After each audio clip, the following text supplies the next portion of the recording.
Καλησπέρα παιδιά, καλώς ήρθατε σε ένα ακόμα βίντεο στο κανάλι μου, λίγο αργοπορημένο. 2 μερούλες μετά, είχα κάποιες υποχρεώσεις που πρέπει να τακτοποιήσω, γι' αυτό ξεφύγαμε 2 μέρες. Παρ' όλα αυτά, η αλήθεια είναι στο ποδόσφαιρο δεν υπήρχε ιδιαίτερη δράση, καθόλου δράση βασικά, μόνο η εθνική έπαιξε, η οποία προκρίθηκε απέναντι στη Σκωτία, έχασε 1-0 στην Ελλάδα και κέρδισε 3-0 στη Σκωτία. Φοβερή η εθνική του Ιβάν Γιοβάνοβιτς.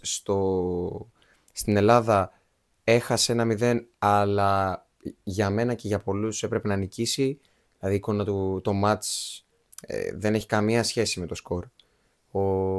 Ο Ιβάν Γιοβάνοβιτς και οι παίκτες του είχαν τη Σκωτία μονίμως κάτω από το κέντρο, είχε βγει 2-3 φορές η Σκωτία μπροστά και η Ελλάδα ήταν μονίμως στο δεύτερο μισό. Παρ' όλα αυτά κατάφερε να κάνει τη νίκη, να προκριθεί η εθνική μας, κέρδισε 3-0 με γκολ του Καρέτσα, του Τζόλι και του Κωνσταντέλια. Φοβερή εντεκάδα, φοβερή ομάδα. Είναι η ομάδα Ιβάν Γιοβάνοβιτς, δεν αποκλείεται να μην είναι φοβερή. Πάμε λοιπόν στα δικά μας τώρα. Ο Παναθηναϊκός προφανώς δεν έπαιξε λόγω των εθνικών. Τώρα τα επόμενα παιχνίδια που έχει είναι 33 με τον Ολυμπιακό στο Καραϊσκάκι και 6 Τετάρτου με την ΑΕΚ στο ΆΚΑ. Μόνο 2-3 μεταγραφικές εξελίξεις έχουμε για τον Παναθηναϊκό. Η μία είναι ότι ο Αράο είναι κοντά στη Σάντος. Η Σάντος έχει προσεγγίσει τον ποδοσφαιριστή και τον θέλει στην ομάδα της. Ο Ουναή, από ό,τι φαίνεται, δεν θα συνεχίσει να αγωνίζεται για τον τριφύλι, γιατί ο Παναθηναϊκός δεν θα ενεργοποιήσει τη ρήτρα του Μαροκινού και έτσι ο Ουναή θα διακοπεί ο δανεισμός του Ουναή και θα γυρίσει στη Μαρσέιγ. Τέλος, ο Βαγιανίδης, όπως υπάρχει και εδώ και πάρα πολύ καιρό, ακούγονται σιρήνες, παύλα καμπάνες από τον Άγιαξ, από ομάδες της Premier League, και ο Παναθηναϊκός δεν είναι φοβερά διατεθειμένος να κρατήσει τον παίκτη. Ναι, μεν έγινε μια ανανέωση, αλλά δεν το κυνηγάει, δεν έχει μιλήσει με τον παίκτη, δεν δείχνει κάποια διάθεση να μείνει ο Βαγιανίδης στην ομάδα, και προφανώς ο Βαγιανίδης, άμα δει μια τέτοια διάθεση από τη διοίκηση του Παναθηναϊκού, θα κοιτάξει προφανώς το μέλλον του. Τέλος πάντων, πάει το ποδόσφαιρο, πάμε στο μπάσκετ. Ο Παναθηναϊκός έπαιξε με την Άλμπα, κέρδισε 91-81. Είχε καθ' όλη τη διάρκεια του παιχνιδιού στον έλεγχό του όλο το μάτς, αλλά στα μέσα της Τρίτης μέχρι και το τέλος του παιχνιδιού, από τα μέσα της Τρίτης μέχρι το τέλος του παιχνιδιού, έκανε μια μεγάλη κοιλιά. Η Άλμπα τον έφτασε, τον προσπέρασε και έφυγε και στο συν 8. Στα τελευταία 5 λεπτά βρισκόταν στο συν 8, μέχρι που ο Παναθηναϊκός έκανε ένα 20-21-0 και έφερε πάλι το μάτι στα ίσια. Για τον Παναθηναϊκό ο Γκραντ είχε 19, ο Ναν 18 και ο Μπράουν, που συνεχώς ανεβαίνει και παίζει πολύ ωραίο μπάσκετ, 13. Από την γερμανική ομάδα ο Τόμας είχε 14 και ο Προσίντα 13. Όπως ήταν αναμενόμενο και άργησε κιόλας, ακούστηκε το όνομα του Τζέριαν Γκραντ στο γήπεδο. Ο Αμερικανός πρώτο σκορ για τον Παναθηναϊκό με 19 πόντους. Παντού για ακόμα ένα παιχνίδι, assist, πράγματα που δεν φαίνονται στη στατιστική. Φοβερός για ακόμα ένα παιχνίδι, τρομερό εργαλείο για τον Αταμάν. Βέβαια, στο μάτς με την Άλμπα, ο Παναθηναϊκός είχε άλλους 2 τραυματίες. Στα πρώτα λεπτά του παιχνιδιού, ο Τσέντιος Μαν γύρισε τον αστραγαλό του και βγήκε έξω, κουτσένοντας, και μετά από λίγο βγήκε και ο Παπαπέτρου, ο οποίος και αυτός γύρισε το πόδι του, τον αστραγαλό του, και βγήκε υποβασταζόμενος. Ο Τσέντιος Μαν ευτυχώς υπέστη ένα ελαφρύ διάστρεμα, ο Παπαπέτρου υπέστη κανονικό διάστρεμα και γλίτωσε και το κάταγμα. Οπότε ο Παπαπέτρου υπολογίζεται να είναι 3 εβδομάδες τουλάχιστον έξω. Ο Σμάν υπάρχει πιθανότητα να παίξει και με την Παρί αυτή την εβδομάδα. Αν όχι αυτή την εβδομάδα με την Παρί, από την άλλη θα μπει σίγουρα κανονικά στο ρόστερ και στο μπλοκάκι του Αταμάν. Μετά λοιπόν το παιχνίδι με την Άλμπα, ο Παναθηναϊκός υποδέχθηκε το Λαύριο στο ΆΚΑ. Ένα πολύ όμορφο απόγευμα για τους πράσινους, 98-70 το τελικό σκορ. Από το Λαύριο ξεχώρισε ο Βον με 21 πόντους. Απίθανος παίκτης, πολύ ωραίο prospect για μένα. Πιστεύω ότι τα επόμενα χρόνια θα πάρει μια καλή μεταγραφή και προφανώς αν δεν έχει τραυματισμούς, αν έχει σκοπό να δουλέψει, θα γίνει πολύ καλός παίκτης κατά με. Και ο Φόρεστ με 12 ήταν ο δεύτερος σκόρερ του Λαυρίου.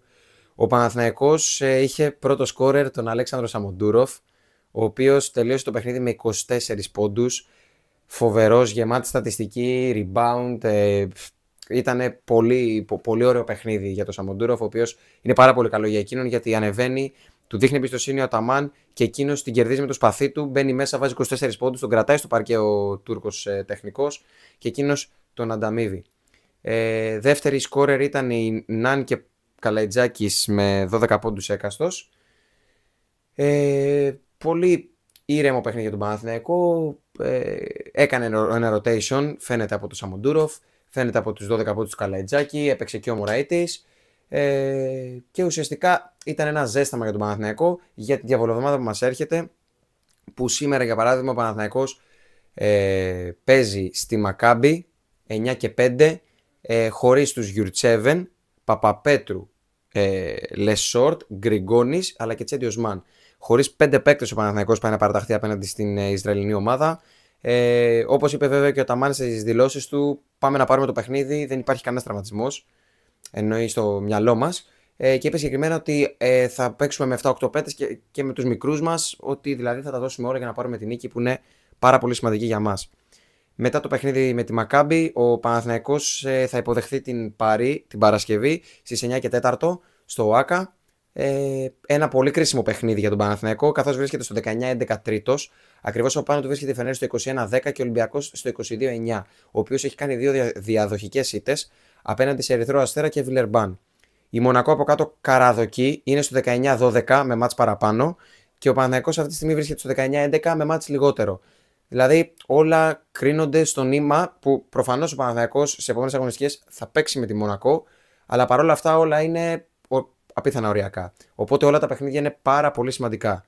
Γι' αυτό και καλό είναι το ότι ο Γκριγκόνης και ο Γιουρτσέβεν μετράνε αντίστροφα για την επιστροφή τους, όχι όπως άλλες φορές. Από παιχνίδι σε παιχνίδι θα μπουν. Ο Γιουρτσέβεν έχει πάει πολύ καλά, είναι σχεδόν έτοιμος. Ο Γκριγκόνης και αυτός πονούσε, οι εξετάσεις του ήταν καθαρές. Από ό,τι φαίνεται φεύγει ο πόνος, δεν τον ενοχλεί κάτι και θα μπορέσει σιγά σιγά να μπει στο ρόστερ του Αταμάν και εκείνος. Και κλείνουμε το σημερινό βίντεο με μια πολύ ευχάριστη είδηση, η οποία ας ελπίσουμε ότι θα είναι αλήθεια. Οι φήμες λένε ότι ο Κέντρικ Ναν συμφώνησε με τον Παναθηναϊκό για 3 χρόνια χωρίς NBA out. Υπάρχουν πολλοί δημοσιογράφοι που έχουν βγει και έχουν πει ότι ο Κέντρικ Ναν συμφώνησε. Κάτι που με κάνει εμένα προσωπικά να το πιστεύω παραπάνω είναι ότι ο Δημήτρης Γιαννακόπουλος ανέβασε ένα story πριν 2-3 μέρες περίπου, με την Peggy Zina να τραγουδάει το γνωστό σε όλες μας τραγούδι «Δεν θα πας πουθενά», και την είχε κάνει tag και είχε γράψει από κάτω «Είναι η ώρα να έρθεις στο μαύρο γραφείο να γυρίσουμε ένα βίντεο κλιπ». Η αλήθεια είναι ότι κατέβασε μετά από λίγο το βίντεο, αλλά δεν νομίζω ότι αν ο Κέντρικ Ναν δεν είχε υπογράψει για 3 χρόνια θα ανέβαζε κάτι τέτοιο. Οπότε ας ελπίσουμε ότι μέσα στις επόμενες ημέρες θα δούμε κάποια ανακοίνωση με τον Κέντρικ Ναν να υπογράφει στον Παναθηναϊκό για τα επόμενα 3 χρόνια.